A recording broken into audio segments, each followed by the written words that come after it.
कुछ दिन कबल इस रीजन में एक बहुत ही अहम डेवलपमेंट हुई है, जिससे ये तासर मिला है कि इंडिया की गिरफ्त भूटान पर कमजोर पड़ रही है और शायद भूटान भी अब मुकम्मल तौर पर चीन के कैंप में जा रहा है। जनाब, हुआ कुछ यूं है कि बाज़ इंडियन मीडिया आउटलेट्स ने कुछ दिन कबल ये न्यूज़ लगाना शुरू कर दी कि चीन ने भूटान के अंदर, उसकी जो टेरिटरी है उसके अंदर कुछ किलोमीटर वो आया है और वहाँ पर कब्जा कर लिया हुआ है और वहाँ पर उन्होंने एक छोटा सा गांव भी बना दिया हुआ है। जिसके बाद पूरे इंडियन मीडिया में एक हंगामा बर्पा हो गया और गालम गलोच तक शुरू हो गई कि चीन जो है वो एक्सपांशनिस्ट है, चीन इस तरह है, चीन रोग स्टेट है, वगैरह वगैरह। तो चीन के खिलाफ हर तरह की बातें की गई, लेकिन एन उसी टाइम पर एक ट्विस्ट आ गया कहानी में और यूं समझें कि भूटान ने एन टाइम पर एंट्री मारी है और रंग में भंग डाल दिया हुआ है। भूटान ने कहा कि भाई हमारी तो कोई टेरिटरी नहीं ले गया चीन, ये आपको किसने कह दिया कि चीन ने हमारे इलाके पे कब्जा कर लिया हुआ है। इस पे पूरे रीजन के मुल्कों को हैरत हुई, क्योंकि नॉर्मली ऐसा नहीं होता कि भूटान इंडिया की किसी बात को रद्द कर दे। इसकी वजह हम पहले भी इस प्रोग्राम में बता चुके हैं कि जैसे सिक्किम में 1975 में इंडिया ने कब्जा कर लिया था, जब वो एक अलग किंगडम हुआ करता था भूटान की ही तरह, लेकिन फिर इंडिया ने एक मुल्क से उसके अपना जो है स्टेट बना डाला था। तो वैसे ही भूटान को भी इस बात का शदीद खतरा था कि इंडिया उस पर कब्जा कर लेगा। लिहाजा भूटान ने क्या किया कि शुरू में ही इस खतरे से निपटने के लिए इंडिया की ये बात मान ली थी कि भूटान कोई फौज नहीं रखेगा और उसकी जो फॉरेन पॉलिसी है वो इंडिया बनाएगा। यानी इंडिया ये तय करेगा कि भूटान को किस मुल्क के साथ डील करना चाहिए और किस मुल्क के साथ डील नहीं करना चाहिए। दूसरे लफ्जों में ये कि भूटान से उसकी आजादी छीन ली गई, उसे ये गारंटी देकर कि उसके ऊपर कम से कम कब्जा नहीं किया जाएगा फौजी। अच्छा, सिक्किम ने ये मुआहदा नहीं किया इंडिया के साथ। इंडिया उसे भी कहता रहा कि आप भी भूटान की तरह का मुआहदा हमारे साथ कर लें तो आपकी बचत होगी, लेकिन सिक्किम ने मुआहदा नहीं किया था और नतीजा ये है कि सिक्किम की आजादी तो क्या, उसका वजूद ही खत्म हो गया। सिक्किम नाम का कोई मुल्क ही नहीं रहा दुनिया के नक्शे पे और वो दुनिया के नक्शे पर एक किंगडम की बजाय अब सिर्फ एक इंडिया की स्टेट बनकर रह चुका है।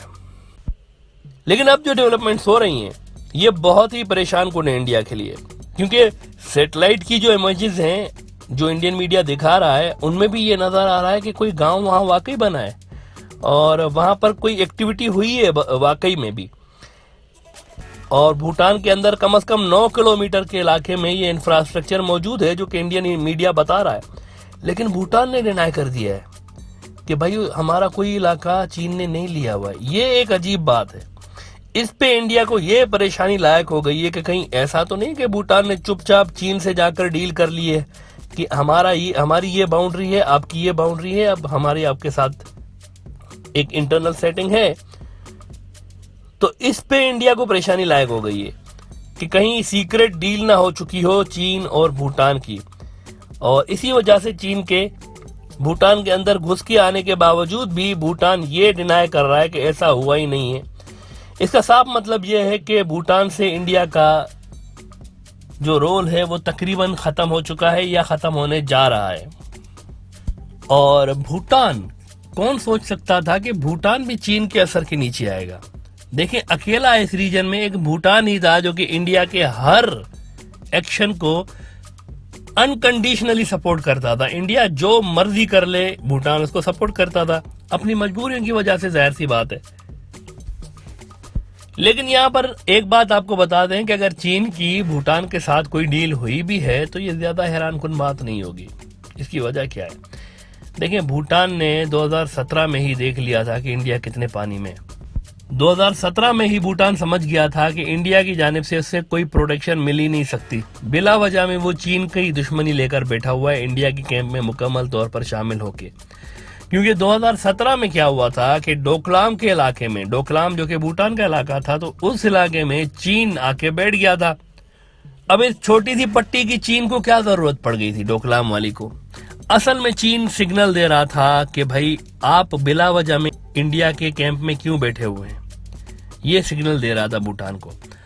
तो कई रोज इंडिया और चीन की फौजें वहां पर मौजूद रही। जाहिर सी बात है कि एक पैक्ट हुआ है सिक्योरिटी का भूटान और इंडिया के बीच में, तो इंडिया की फौजें चीन के खिलाफ उस इलाके में पहुंच गई थी और कई दिन तक दोनों फौजें आमने सामने रही थी 2017 में भी।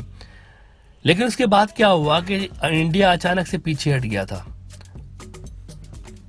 जबकि चीन आज तक वहां पर मौजूद है। उसके इर्द गिर्द के इलाकों में चीन अभी भी मौजूद है, चीन का इंफ्रास्ट्रक्चर मौजूद है, चीन की फौज मौजूद है, लेकिन उसके बावजूद भी इंडिया ने इसको अपनी विक्ट्री तस्लीम कर लिया था। अब ये समझ में नहीं आया बहुत से लोगों को ये कि ये विक्ट्री हुई कैसे है। ये जो इंडिया बोल रहा है हमारी विक्ट्री हुई है चीन के खिलाफ, ये कैसे विक्ट्री हुई है।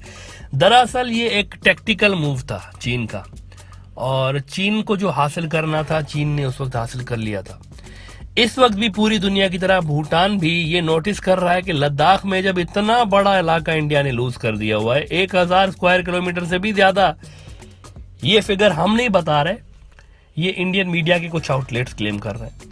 और देखें बहुत सारे लोग ये आर्ग्यू करते हैं कि जनाब ये तो 40,000 स्क्वायर किलोमीटर का इलाका है जो कि इंडिया से छीना हुआ है चीन ने, तो आप 1000 किलोमीटर क्यों बताते हैं।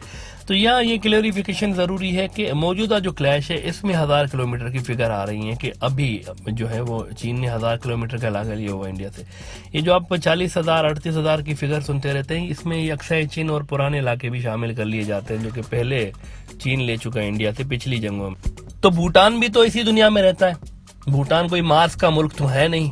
तो भूटान के जो पॉलिसी मेकर हैं वो भी देख रहे हैं कि यार ये इनके ऊपर हम लोगों ने इतना रिलाय किया हुआ है, ये तो खुद अपना इलाका नहीं बचा पा रहे, तो हमारा इलाका कहां से बचा पाएंगे।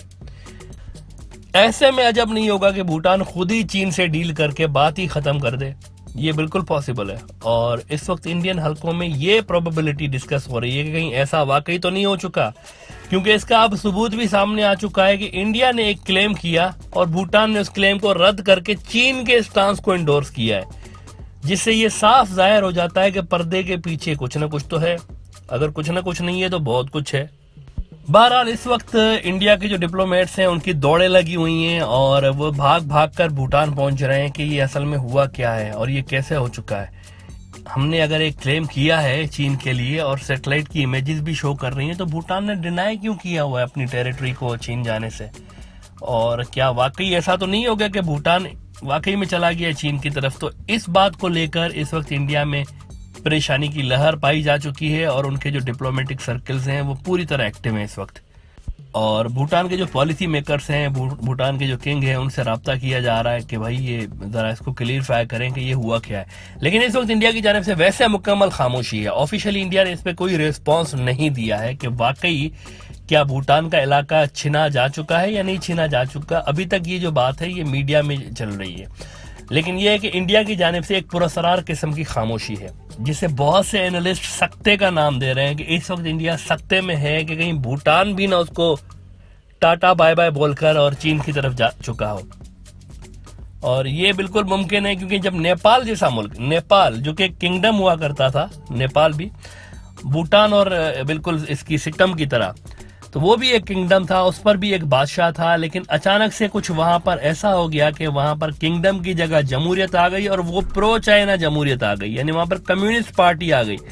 सेम उसकी आइडियोलॉजी वही है जो कि चीन की कम्युनिस्ट पार्टी की आइडियोलॉजी है, वो वहां पर आकर बैठ चुकी है और वो बिल्कुल एक प्रो चाइना किस्म की एक गवर्नमेंट है। तो इंडिया को सरप्राइज मिल चुके हैं, पिछले कुछ सालों में काफी सरप्राइज मिल चुके हैं चीन की तरफ से। तो अगर ये सरप्राइज भी आने वाले दिनों में, चूंकि चीजें क्लियर हो जाएंगी कि असल में हो क्या रहा है, अभी तो मीडिया में चीजें आ रही हैं, तो आने वाले दिनों में क्लियर हो जाएगा। अगर ऐसा भी होता है कि भूटान चीन की तरफ चला जाता है तो अब ज्यादा हैरान नहीं होइएगा, बिल्कुल पॉसिबल है चीन के सामने ये सब।